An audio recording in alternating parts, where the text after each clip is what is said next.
किस तरह हक की लड़ाई लड़ी जाती है और घुटने नहीं देके शहादत दी जाती है, बलिदान हो जाए, गर्दन कट जाए, लेकिन दुश्मन के आगे गर्दन झुकनी नहीं चाहिए।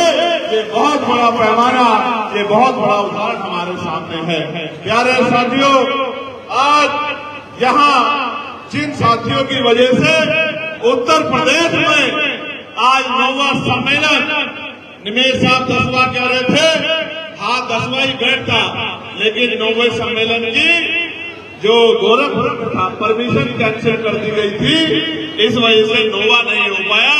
इसलिए आज 9वां सम्मेलन हम लोग कर रहे हैं।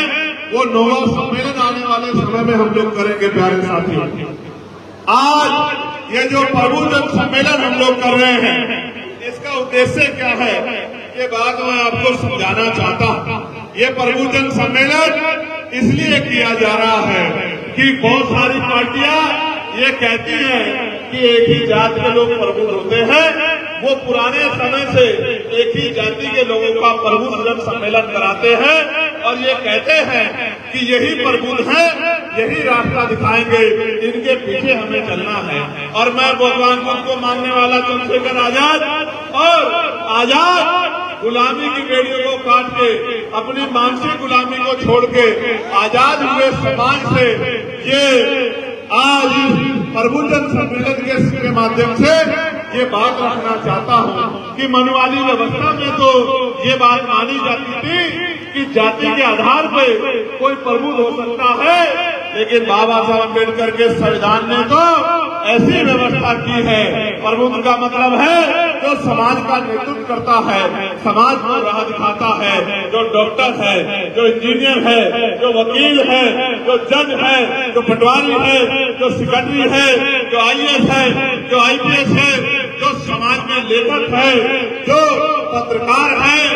मैं बड़ी जिम्मेदारी से कह रहा हूँ कि भारतीय संविधान के कारण आज हक वंचित समाज में भी प्रबुद्धन समाज पैदा हो गया है, प्रबुद्धन लोग पैदा हो गए हैं। आज हमें वकील भी है, आज हमें डॉक्टर भी है, आज हमें इंजीनियर भी है, आज हमारे पास जज भी है, आज CO भी हमारे पास है, SHO भी हमारे पास है, इंस्पेक्टर भी हमारे पास है, IAS IPS भी हमारे पास है, ADM भी हमारे पास है, प्रमुख सचिव भी हमारे पास है। आज इस संविधान की वजह से हक वंचित समाज की महिलाएं राष्ट्रपति बनने लगी हैं। आज इस संविधान की वजह से महिलाएं प्रधानमंत्री बनने लगी हैं। आज इस संविधान की वजह से महिलाएं मुख्यमंत्री बनने लगी हैं। राज्यपाल उत्तर प्रदेश में महिला है। अगर इसका श्रेय किसी को जाता है तो वो डॉक्टर बाबा साहब अम्बेडकर को जाता है। हमें दोनों हाथ उठा के बाबा साहब अम्बेडकर का धन्यवाद देना है। प्यारे साथियों, ये जो प्रबुद्धन सम्मेलन है, ये एक आईना है अपने समाज को, जो हक वंचित बहुजन समाज है उनको बताने के लिए कि लोकतंत्र में तो जिनका वोट होता है वही सबल होते हैं, वही ताकतवर होते हैं, वही पॉलिसी बनाते हैं, वही लोगों के लिए पॉलिसी बना के लोगों के जीवन को सुगम बनाते हैं। राजतंत्र में तो ये अधिकार राज परिवारों के पास सुरक्षित था, लेकिन बाबा साहब अम्बेडकर ने जब वोट का अधिकार दिलाया तो ये बात सुनिश्चित कर दी कि आज मैंने रानी का पेट पीट दिया है, आज के बाद राजा आपकी वोट से तैयार होगा, बैलेट बॉक्स से तैयार होगा। आपकी उंगली में इतनी ताकत दे दी है, जिसे चाहे कुर्सी में बिठा दो और जिसे चाहे जमीन पर पटक दो। मगर मेरे भोले वाले समाज के लोगों, बाबा साहब ने तो कहा था जिस समाज में 10 डॉक्टर, 10 इंजीनियर, 10 वकील तैयार हो जाएंगे, उस समाज के हक अधिकार को कोई छीन नहीं सकता। आज तो आप पे लाखों डॉक्टर, लाखों इंजीनियर, लाखों जज, लाखों वकील तैयार हो गए हैं, लेकिन देश में आपके हालात क्या है, ये आपको अपने और अपने परिवार के, अपने रिश्तेदारों के बीच में चिंतन करना चाहिए। आज हमें तमाम तरह से हमारे अधिकारों को लूटा जा रहा है। आज हम पे हिंसा की जा रही है, हमारी बहन बेटियों को अपमानित किया जा रहा है, हमारी सामाजिक आजादी को छीना जा रहा है, हमारे राजनीतिक अधिकारों को धन का प्रयोग करके इस लोकतंत्र को धनतंत्र बनाया जा रहा है। गांव के प्रधान से लेके और सांसद के चुनाव में इतना पैसा खर्च होता है कि कोई गरीब का बच्चा आगे नहीं बढ़ सकता, कोई गरीब आदमी आगे नहीं बढ़ सकता।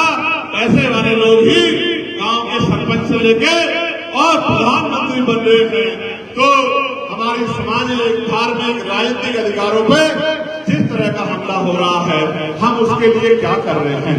क्या हम उसके लिए तैयार हैं या नहीं है? आज जिस तरह की हिंसा हम पे हो रही है, उस हिंसा से निपटने के लिए हम लोग तैयार हैं या नहीं है? जिस तरह का न्याय, जिस तरह का हमारे अधिकारों पे हमला हो रहा है, जब बाबा साहब अम्बेडकर अकेले करके चले गए, उनकी इतनी संतानें उनके दिए गए अधिकारों को क्यों नहीं बचा पा रही है, ये आज हमारे सामने चैलेंज है। मैं चंद्रशेखर आजाद तो आपके सामने हूं। पिछले 12-13 साल से दिन रात एक करके बहुजन समाज को जगाने का काम कर रहा हूं, उसको अपनी ताकत का एहसास कराने का काम कर रहा हूं। सड़क के माध्यम से भी करता हूं, जेल जाना पड़ता है तो वहां से भी करता हूं, लाठियां खानी पड़ती है वहां से भी करता हूं, गोली खानी पड़ती है वहां से भी करता हूं, तमाम तरह से मानसिक उत्पीड़न किया जाता है उससे भी करता हूं, लाठियां बजा के हड्डियां तोड़ दी जाती है उससे भी करता हूं, और अब पार्लियामेंट के माध्यम से भी आपकी आवाज को उठाने का काम करता हूं। देश भर का कोई ऐसा विषय नहीं है जिसको मैं उठाने का काम नहीं करता। आज भी यहाँ पर बैठे बैठे मेरे पास कुछ ज्ञापन मुझे सौंपे गए हैं। मैं पंचायत सहायकों का एक ज्ञापन मेरे पास आया है, मैंने उसमें पत्र भी लिखा था। मैं पंचायत सहायकों को विश्वास दिलाता हूं, इस बार पार्लियामेंट में उनकी मांग को हम लोग जोर शोर से उठाएंगे। प्यारे साथियों, अब आवाज को आगे बढ़ाते हैं, लेकिन आगे बढ़ाने से पहले आपको और मुझे यहाँ जिनकी वजह से हम लोग आप आए हैं, मैं अपनी पार्टी के उन तमाम नेताओं का धन्यवाद देता हूँ। हमारे प्रदेश के अध्यक्ष सुनील चित्तौड़ जी, भाई राष्ट्रीय कोर कमेटी के मेंबर और राजस्थान के प्रभारी सतपाल चौधरी जी, महेश चंद्रा जी, हमारे पूर्व विधायक जिन्होंने लंबे समय से यहाँ पार्टी के झंडे को मजबूत करने का काम किया है और पार्टी को ताकत देने का काम किया है। इस बीच में उनके परिवार में भी कई सारी परेशानी आई है। महेंद्र चौधरी जी, गुफरान नूर साहब, अमर सिंह यादव जी पूर्व विधायक, बहन अर्चना गौतम जी, पीताम्बर सिंह प्रजापति जी, रविंद्र बघेल जी, वीरेंद्र सिंह सूर्यवंशी जी, मंडल अध्यक्ष युवा मोर्चा मोनू जाटव जी, वेद प्रकाश जी, जो किसान मोर्चा के मंडल अध्यक्ष हैं, चौधरी ओमवीर सिंह सुमन जी, जो मिशन 78 के मंडल अध्यक्ष हैं, मोहम्मद नईमुद्दीन जी, जो मुस्लिम भाईचारा के मंडल अध्यक्ष हैं, ललित गौतम जी, जो लीगल सेल के मंडल अध्यक्ष हैं, योगेश गौतम जी, जो मंडल प्रभारी स्वच्छता अभियान के डॉक्टर चंद्र बोस जी, श्रीमती दुर्गेश कुमारी जी, सुमन गौतम जी, पूरण सिंह जी, रामनाथ सिंह जी, जगदीश माहौर जी, देवी सिंह रोहेला जी, अतुल वाल्मीकि जी, पुष्पेंद्र प्रजापति जी, विनय यादव जी,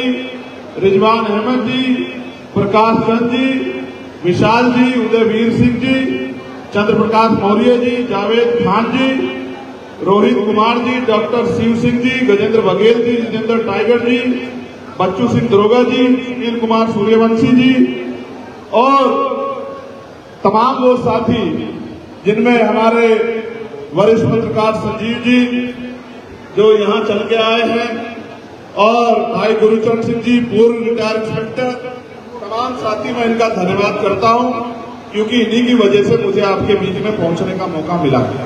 प्यारे साथियों, मैं आपका भी धन्यवाद करता हूँ कि आपने इस गर्मी में, मैं तो समझ रहा हूँ ना, मेरे हाल देखो, पसीना निकल रहा है पूरा और बार बार चीजों को संभालने की कोशिश कर रहा हूँ, लेकिन आप देखो आप पे तो कूलर भी नहीं है, यहाँ तो मेरे पीछे कूलर लगा हुआ है, लेकिन आप तो इतनी गर्मी में बैठे हैं। मैं आपका भी बहुत बहुत धन्यवाद करता हूँ। मैं अपनी बहनों का भी बहुत बहुत धन्यवाद करता हूँ, जो बहनें हमारी यहाँ बैठी हैं, जो अपना काम छोड़ के आई हैं, अपनी बहनों का बहुत बहुत धन्यवाद करता हूँ। प्यारे साथियों, हमने सम्मेलन के जरिए कुछ विषय हेलो भाई, ऐसा मत करो। प्रभु जन सम्मेलन के जरिए कुछ विषय हमने जो बहुत महत्वपूर्ण विषय है उन पर चर्चा कराने का एक जिम्मेदारी उठाई है। आप समाज का पढ़ा लिखा तबका है, आज आप यहाँ आए हैं, यहाँ से खाली हाथ लौट जाओगे तो इससे समाज का कोई भला नहीं होगा। आप जब यहाँ आए हैं तो मेरे द्वारा जो बातें आपको बताई जा रही हैं, मैं आपसे आशा विश्वास करूंगा कि आप उन पे जाके अपने गांव में, बस्तियों में, परिवारों में, रिश्तेदारों में, बच्चों से, बच्चियों से, माओ से, बहनों से चर्चा जरूर करेंगे। करेंगे नहीं करेंगे बताओ? दोनों हाथ उठा के बताओ जो लोग चर्चा करेंगे। उठा के रखो 15 मिनट, तभी मानूंगा मैं इस बात को। दोनों हाथ उठा के रखो 15 मिनट, तभी माना जाएगा कि आप चर्चा कर पाओगे। अच्छा, बैठ जाओ बैठ जाओ बैठ जाओ बैठ जाओ, मत नीचे कर लो। धन्यवाद। प्यारे साथियों, एक मांग जो हमने सबसे पहले पार्लियामेंट में उठाई वो थी जातिगत जनगणना की, कि इस देश में 1931 के बाद, 1931 के बाद 2025 आ गया है, अभी तक जातिगत जनगणना नहीं हुई है। इसलिए हमने मांग उठाई थी। पार्लियामेंट में भी काशीराम साहब कहते थे जिसकी इतनी संख्या भारी उसकी उतनी हिस्सेदारी। हमने पहले दिन जब मैं पार्लियामेंट में गया तो सबसे पहले यही मांग उठाई कि बाबू जगदेव प्रसाद कुशवाहा कहते थे कि धन धरती राजपाट बट के रहेगा, शोषितों को उनका हक मिलेगा। मैंने पार्लियामेंट में कहा कि जातिगत जनगणना होनी चाहिए।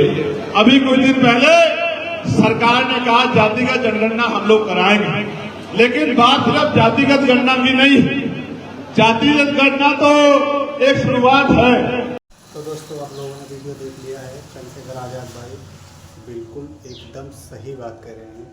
हमारे देश में बहन बेटियों की आज भी इज्जत सेफ नहीं है। अगर दोस्तों आप लोग चाहते हो कि बहन बेटी पढ़े लिखे, इज्जत जो है सेफ रहे, तो हमारे जो चंद्रशेखर आज़ाद भाई कह रहे हैं कि संविधान को फॉलो करिए, सभी लोग संविधान के नियम अनुसार चलिए और जो हमारे संविधान में लिखा है, बताया गया है, आगे बढ़िए, शिक्षित रहिए और पढ़ाई पे ज़्यादा ध्यान दीजिए। और दोस्तों, ये जो हमारे देश में गरीबी और बेटियों को जो है कि इज्जत सेफ नहीं है, उसका एक ही बस कारण है आप लोगों की गलती। आप लोग ऐसी गलती मत करिए ताकि आप लोगों को भुगतना पड़े। तो दोस्तों, जो चंद्रशेखर आज़ाद भाई इतना कह रहे हैं सभी लोग उतना करिए और सभी लोग चंद्रशेखर आज़ाद भाई को फॉलो करिए। दोस्तों, वीडियो अच्छा लगा हो तो दोस्तों लाइक सब्सक्राइब कर देना और दोस्तों हमारे कमेंट बॉक्स में अपनी राय ज़रूर देना। दोस्तों, मिलते हैं अगले वीडियो में, तब तक ले बाय बाय।